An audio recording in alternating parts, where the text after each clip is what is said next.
Since I'm out today, we'll be just doing a little video lesson. And today what we're going to be talking about is reflections and mirrors. Specifically, we'll be talking about that with reference to light. So first of all, I want to go through and talk about some of the properties of reflections, and this is a few things that we've already gone through. First of all, guys, you need to know that for every reflection, the angle of incidence always equals the angle of reflection.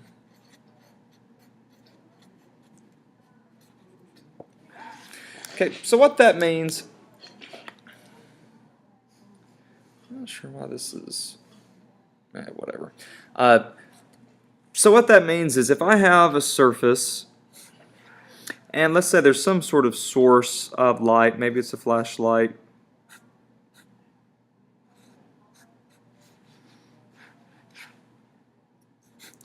and that puts a beam of light onto that surface.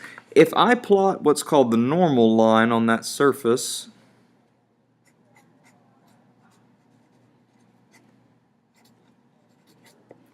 and the normal line is always perpendicular to the surface, then the angle with which it goes off is always equal to the angle with which it comes in. We would call this angle that it comes in at the angle of incidence, okay, and the angle that it goes off at is called the angle of reflection. So this would be, some sort of surface like a mirror or whatever.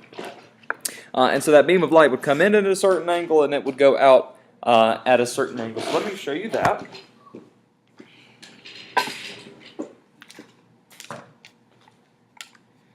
Here I have just a little light source,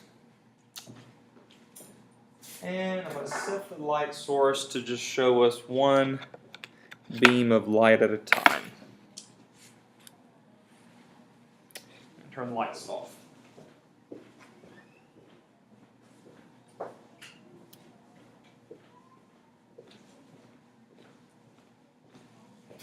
Alright, when that beam of light comes in, it should just be moving straight across the paper. Let's see if I can get that. There we go. Straight across the paper. When I put this mirror down, what we should see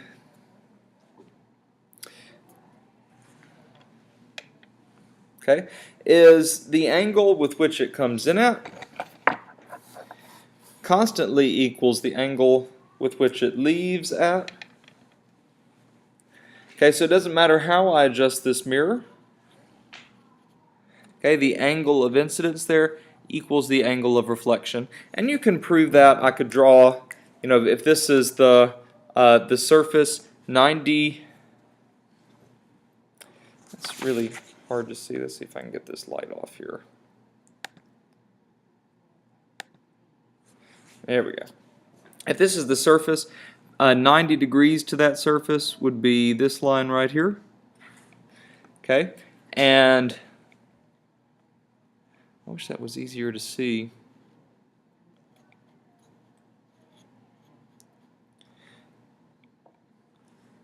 Okay, and I can see this angle here equals that angle.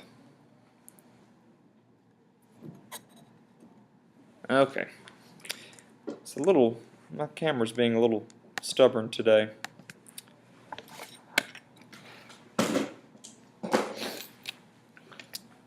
Alright, so what's interesting about this, that's nothing crazy, no new ideas there, but where this gets interesting is when I have a changing normal line. And so I can have a changing normal line by altering the shape of the surface. So instead of having a flat surface, I could have like a curved surface.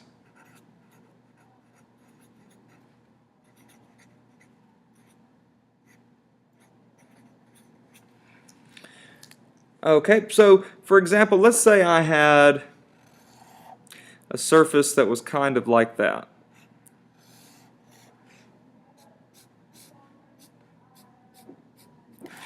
For this surface, if I went through and plotted all the normal lines, I would see 90 degrees to this point is kind of like that. 90 degrees to this point is kind of like that. To this point, maybe here. And so as you can see, as that mirror curves around, the normal lines curve around. And the normal lines mirror, that's just that 90-degree line to the surface. Okay, so if the normal lines are curving around, let's say I have straight beams of light coming in toward each of those normal lines. Let me get a ruler. We'll just draw it this way. Okay, so I'm going to have one. When I say straight beams, I mean parallel. One that comes in there. One comes in there. One comes in there. There. There. Okay. So I have 5 beams of light that are all parallel, and they're coming into these normal lines. Well, if the reflected angle has to equal the incident angle, then for each of these positions, the reflected angle is going to be a little bit different because the normal line's a little bit different. So you can see this angle here is a little bit different than that angle there. Okay, so for this one, if that's the input angle, well then the output angle needs to be the same as the input angle, so I get that. And for this one, if that's the input angle, well once again the output angle needs to be the same, so I get that. For this one, the input angle is 90 degrees, so the output angle is exactly the same. Let's see if I can get this to clear up just a little bit for us. There we go. Okay, for this one, the input angle is in this direction, so the output angle is also going to be in that direction. And then for this one, I see my input angle, and so I got to have that output angle. Okay, and what we see is kind of a converging of those points. Okay, so these beams of light came in parallel, and they're leaving out not parallel. Okay, and this is just a demonstration of the fact that the angle of incidence has to equal the angle of refraction. So let me show you that happening. I'm going to change my little light source here over so that instead of putting out 1 beam of light, I'm going to put out 5, just like our diagram shows. Actually, just kidding, I'm going to put out 4 because I don't have 5. And let me get these lights to turn off for us.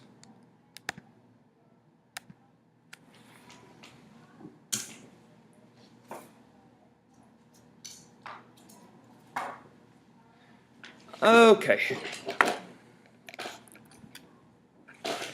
Let's see if I can get this image to clear up.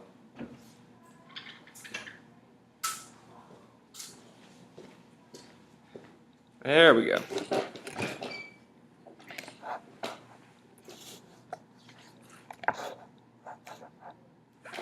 Okay, so I have 4 beams of light coming in here that are relatively parallel. Let me adjust those just a little bit to get them parallel.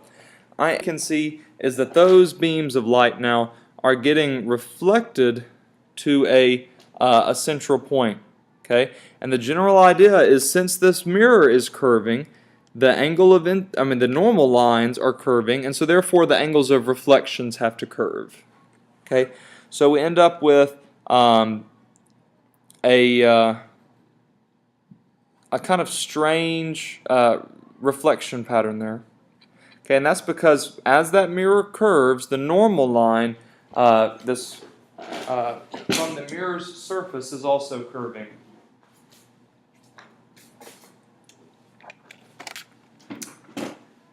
Okay.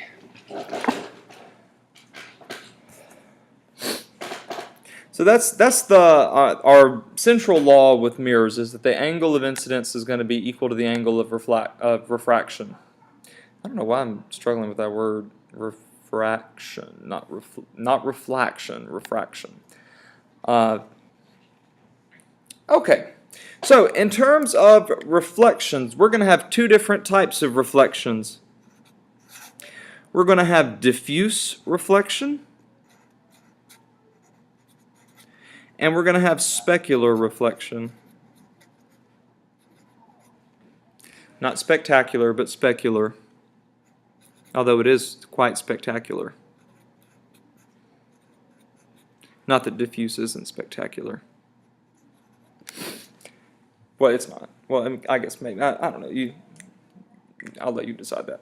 All right, so diffuse reflection, let's start with specular. Specular reflection is the type that produces a clear image.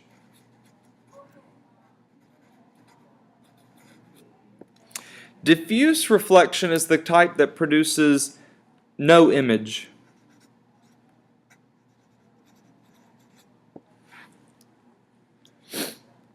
Okay, so the general idea, if I have a flat surface that's extremely smooth, then when a beam of light, let's say 3 beams of light come in, then those 3 beams of light will leave parallel to each other. So they came in parallel and they left parallel. Okay, so this produces the exact same thing that came in. Okay, I have 3 parallel beams of light coming in and 3 parallel beams of light going out. However, if I have a surface that's rough, then because that surface is rough, the normal lines are very scattered. Kind of in the same way that our normal lines were, and I'm not drawing a bobbed wire there. I'm drawing the normal lines to the surfaces. So since those normal lines are changing, then unlike this where the normal lines are all parallel, the normal lines here are not parallel. So here if I have beams of light coming in, they get scattered in all types of different directions. Okay, so I have parallel beams of light coming out, and then they're getting scattered out. Okay, so this produces this reflects the exact same thing that came in. This just produces garbage. Okay, this would be like a mirror. And this would be like, think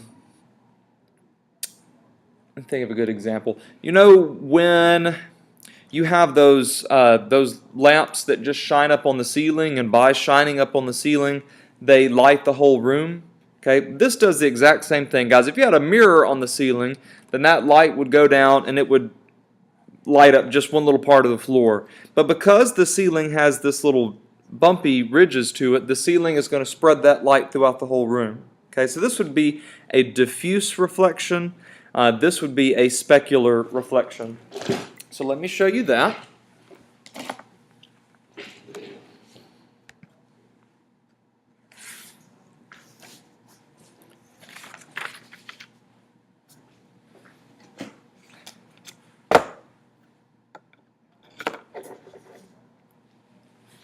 Okay, I'm going to use a much wider beam this time.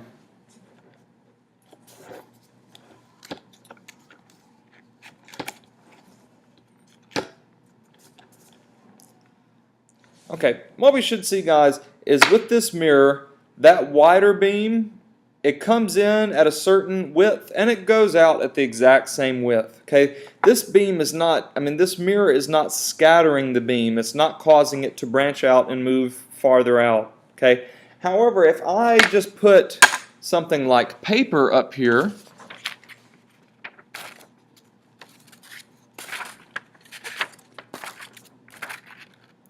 okay, what you can see is kind of like a little bulbous shape of where that is hitting that paper. Okay, guys, that's because that paper does not have specular reflection. It has diffuse reflection. Okay, so this is just taking this beam and scattering it out. Okay, so that would be diffuse reflection. Here I have specular reflection. Okay, it's not that the paper is absorbing the light, it's just the paper is taking the light and spreading it out over a lot of space. Okay, so here that beam stays concentrated. Here that beam gets scattered out.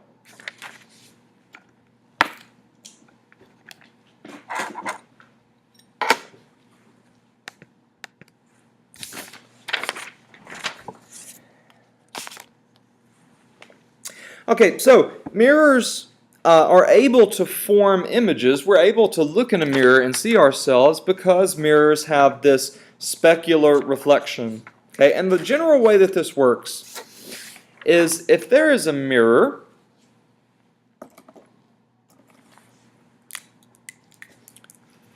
okay, I'm going to say that we're looking at the mirror from the side.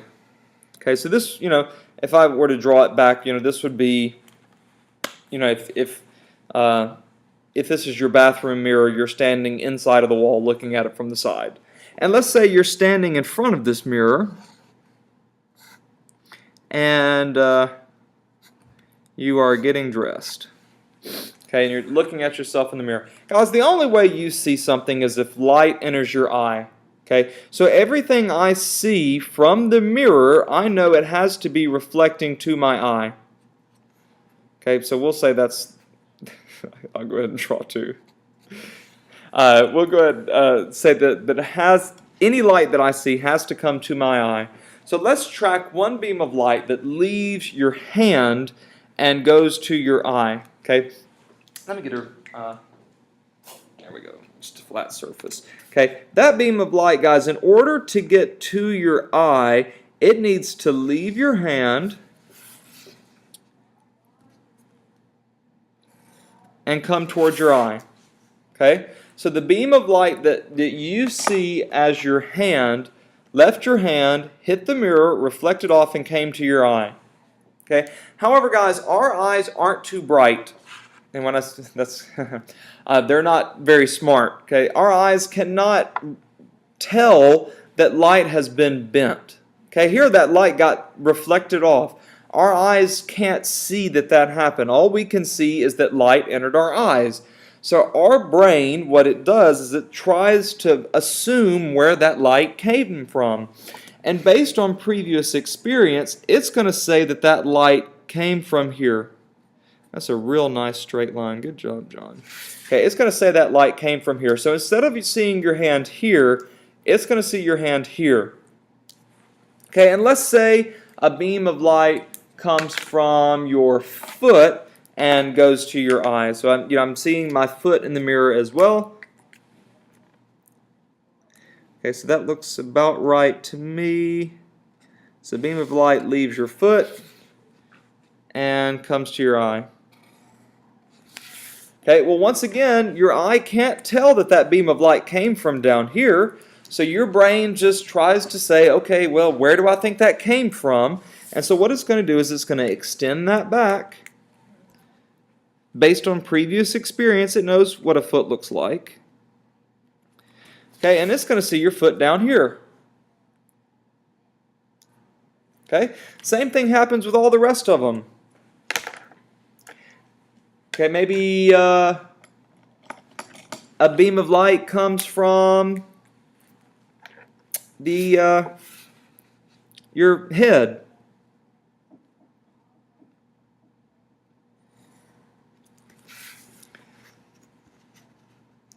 I drew that one badly. Okay, so from the top of your head. Okay, so you'd see, and really this should be a little bit more like that. We're just speculating here. So you would see the top of your head is over here. And guys, what I'm constructing here is that you're seeing yourself in that mirror as being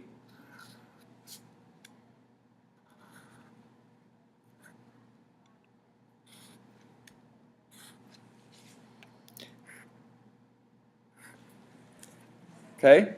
You're seeing yourself in that mirror as being over here.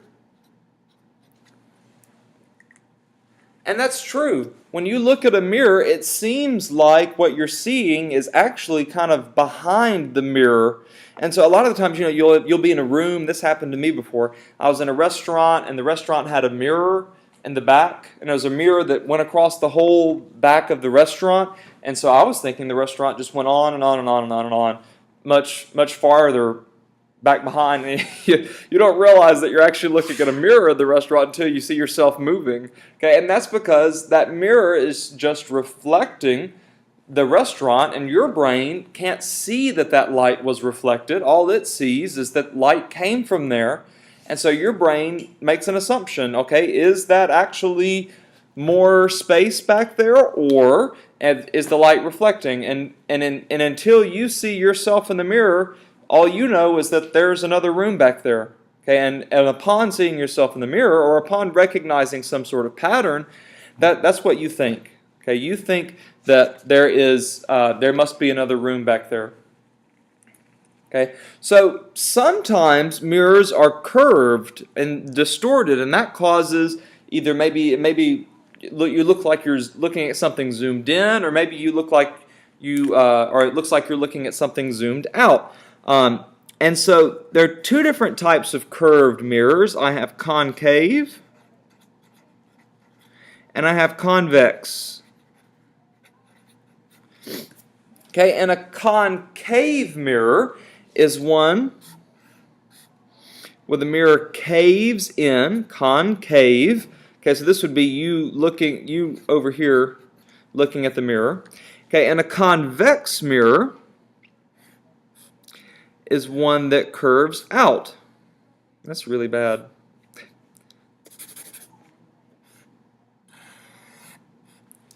Okay, so that would be a convex mirror, and that would be you looking over in the mirror. So concave, the one that caves in; convex, the one that kind of bubbles out. The convex mirror is the kind of mirror that you frequently see if you're driving. They'll put one so that you can see more, and the general idea with a convex mirror is, since this normal line is curving around this way, then as beams of light come in from different angles, lots of beams of light from various locations get reflected to the same point. Okay, so what I'm seeing is a lot of information, a lot of light gets squished into a small point. Okay, so what you see with the convex mirror is a big image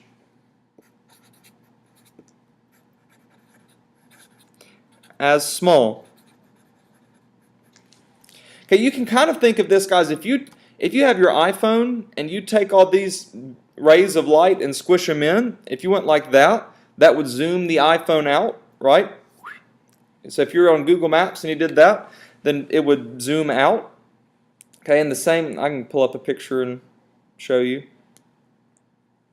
This is a picture of the Pearl River yesterday. It's been up really high, but as I do that, it zooms out.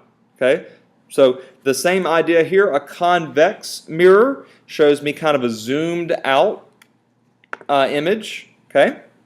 A concave mirror, since it's curving in, just like I showed you in this previous one, okay, it takes light, okay, and it squishes from something small to something big. So this is the light coming in from something small, and it reflects out big. So this would be like the image would be the green, and the reflected would be the purple. So it goes from small to big.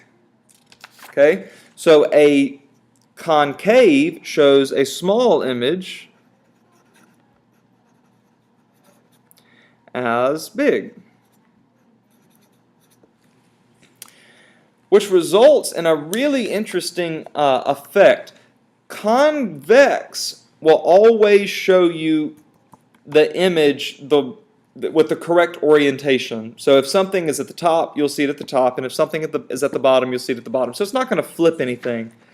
But with concave, I mean that was convex, I'm sorry. Concave, what we can see is if I have something starting over here, when that comes through here and flips, I'll see it as reverted. So something starting on this side will be reverted. Something started on this side, however, will be enlarged but not reverted.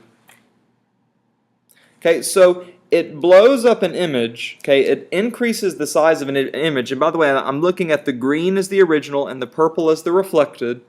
Okay, so it starts off with something original, And depending on how close or how far away it is, it'll either get blown up and be the original orientation or blown up and be flipped. And you can see that with those cosmetic mirrors. If you're really, really close on one of those cosmetic mirrors, then you see your face zoomed in, but then as you zoom back, you can see it's your face upside down. There's a picture in our textbook that shows that. Let me pull that up.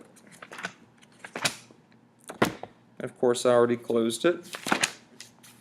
Aha! Oh, maybe not. Oh, here it is. Okay, and what we can see here, guys, this is a little concave mirror. Okay, and this is an object that's close to the mirror. It's in front of that little point, which we'll later call the focal point of the mirror. Okay, and behind it, you can see the stuff way off in the background is flipped upside down. Okay, so it's zoomed in, flipped upside down, and this is zoomed in upright. Okay, so this is a concave mirror. A concave mirror zooms in. Okay, a convex mirror zooms out. Okay, so convex takes, oh Lord.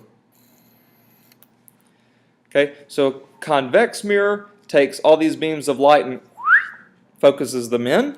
A concave mirror is going to take something and pull it out. Okay, so concave zooms in, convex zooms out. And the general rule is, we'll call this point, we haven't gotten there yet, but we call this the focal point. But if you're closer than the focal point, then it's upright. Your image, what you see in the mirror, is upright. And if you're if what you're looking at is farther away than the focal point, then what you see is that image upside down. Okay. Well, there's lots of things on Canvas. There are 3 assignments that y'all can be working on. I will be checking in to make sure everybody's caught up with their work, and I will see y'all on Monday.